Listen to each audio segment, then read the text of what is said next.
నిజంగా విజయసాయిరెడ్డి ఏం చెప్తాడనేది మనం గ్రహించలేమనేది ఒకటి తీసి పెడితే, వస్తే ఎవరిని ఈసారి ఇరికిస్తాడనేదే ఎక్కువ వైసీపీలో చాలా వరకు అంతర్మదనం చెందుతున్నారు వాళ్ళు. ఈసారి వస్తే డైరెక్ట్గా పెద్ద చైర్ కేసు స్కెచ్ వేస్తున్నాడా అనేది చూస్తున్నాం. అదే ట్వీట్ కూడా చూసాం, ఏంటంటే మీకున్న కోటరీ అమ్ముడుపోయింది, అమ్ముడిపోవడంతో ఖచ్చితంగా మీరు కూడా ఇరుక్కుంటారని చెప్పాను. అంటే ఇప్పటికే అసలైన వాస్తవాలన్నీ కూడా బయటికి వచ్చేసాయి, ఇక పైన రాబోతుందంతా కూడా చాలా పెద్ద పెద్ద చైర్లే ఇప్పుడు ఇరుక్కోబోతున్నాయని చెప్పి అంటున్నారు. సో మొత్తానికి విజయసాయిరెడ్డి గారు రేపు, ఎల్లుండి మిథున్ రెడ్డి గారు, సో వీరిద్దరి విచారణ ఈడీ చూడడం, అంటే మిగతా సంస్థలు కాదు కానీ వీడీ చూడడాన్ని ఎలా చూడాలంటారు? మీరు ఇందాక అన్నారు కదా, ఇవాళ రాజకేశ్ రెడ్డి ఇందాక విజయవాడ జీజీహెచ్సినా అదేంటి దానికి వెళ్ళాడు పాపం భయంతో హాస్పిటల్కి. అంటే ముందే భయపడుతున్నాడు ఆయన, ఎందుకంటే ఫస్ట్ ఆయన పేరే వచ్చింది. అసలు ఇది వాళ్ళు విజయసాయిరెడ్డిని పిలుస్తారని ఎవరిని ఊహించారండి అసలు? అంటే ఈడీ పిలుస్తుందని ఎవరు ఊహించలేదు కదా.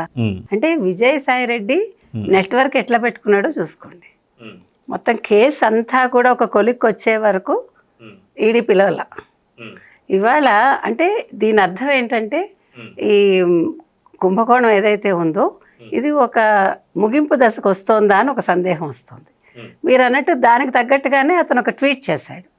వెనిజువేలా అధ్యక్షుడు భార్య ఎట్లా అయితే యుఎస్ వాళ్ళు కిడ్నాప్ చేశారో, అట్లా నీ చుట్టూ ఉండే కోటరీ కూడా ఆల్రెడీ అమ్ముడుపోయింది, నువ్వు జాగ్రత్త సుమా అంటే దాని అర్థం ఏంటి? నెక్స్ట్ ఎవరు జగన్మోహన్ రెడ్డి, భారతీ రెడ్డి జైలుకి వెళ్తారా, వాళ్ళ పేర్లు బయటకు వస్తాయా? మనకు అర్థమైంది అది. అంతకుమించి నాకైతే అర్థం కాలేదు. తర్వాత ఒకరోజు ముందే వచ్చినట్టున్నాడు ఈసారి జగన్మోహన్ రెడ్డి తాడేపల్లికి. ఇప్పుడు మంగళవారం వస్తారు, ఆ సోమవారం రాత్రికి వచ్చినట్టున్నాడు అతను. అంటే భయపడుతున్నాడు. ఇవాళ ఎప్పుడైతే 22 విజయసాయిరెడ్డిని పిలిచారో, ఇందాక సత్యమూర్తి గారు చెప్పినట్టుగా మనం విజయసాయిరెడ్డిని మీరు అస్సలు తక్కువ అంచనా వేయడానికి వీల్లేదు. ఇవాళ మనం అనుకుంటున్నాం సజ్జల సలహాదారు, సజ్జల అంతా నడిపించాడని. నడిపించడం వరకే అతను వంతు, కానీ ఇన్ అండ్ అవుట్ తెలుసున్నది విజయసాయిరెడ్డి ఒక్కరికి. ఎందుకంటే రాజారెడ్డి నుంచి, రాజశేఖర్ రెడ్డి నుంచి, జగన్మోహన్ రెడ్డి వరకు అందరికీ ఆయన పనిచేశాడు. అందరి లెక్కలు ఆయన చేతుల్లో ఉన్నాయి. ఒక రకంగా అందరి చుట్టూ ఆయన చేతుల్లో ఉందని అర్థం.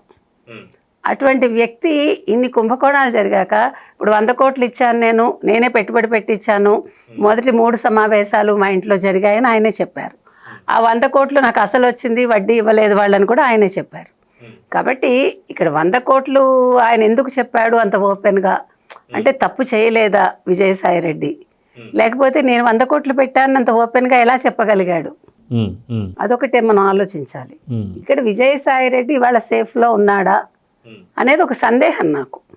అంటే వీళ్ళందరినీ ఇరికించి ఆయన సేఫ్ జోన్లోకి వెళ్ళిపోతాడా?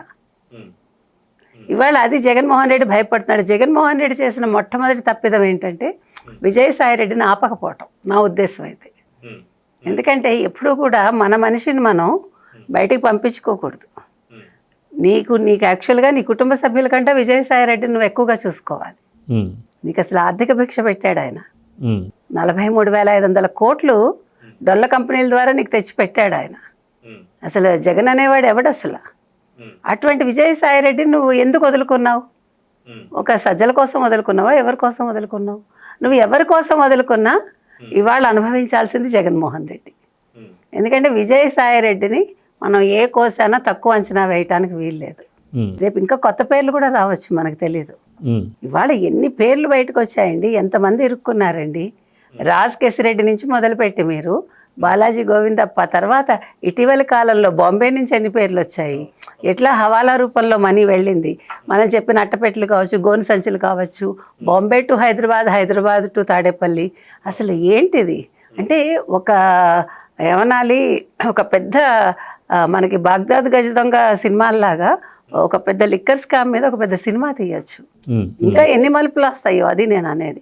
ఏది ఏమైనా విజయసాయిరెడ్డిని పిలవడంతో నా ఉద్దేశం అయితే ఈ కేసు ఒక కొలిక్కి వచ్చే అవకాశం అయితే నాకు కనిపిస్తోంది.